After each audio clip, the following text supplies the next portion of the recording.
Tôt ce matin, un barrage filtre les arrivées aux abords de la zone industrielle Cap-Écure à Boulogne-sur-Mer. Ils sont une cinquantaine, cheminots, gilets jaunes, enseignants et retraités, déterminés à poursuivre la mobilisation contre la réforme des retraites.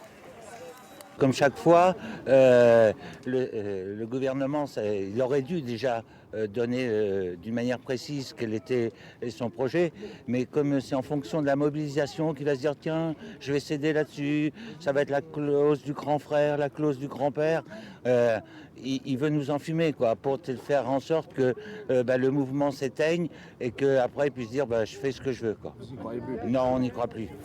Le gouvernement doit détailler son projet de réforme en début de semaine prochaine. D'ici là, la grève continue du côté de la SNCF.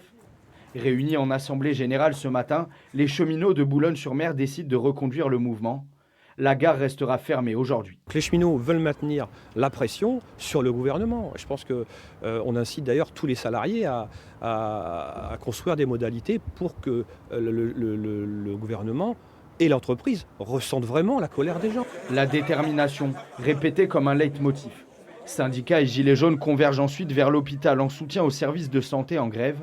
Pour Maxime Bernard, conducteur de train depuis 9 ans, cette réforme concerne l'ensemble des secteurs d'activité et le mouvement doit durer.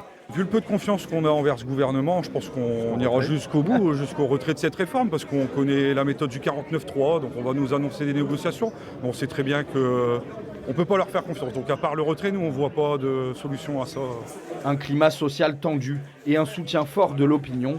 Selon un récent sondage, la mobilisation contre cette réforme est soutenue par 7 Français sur 10.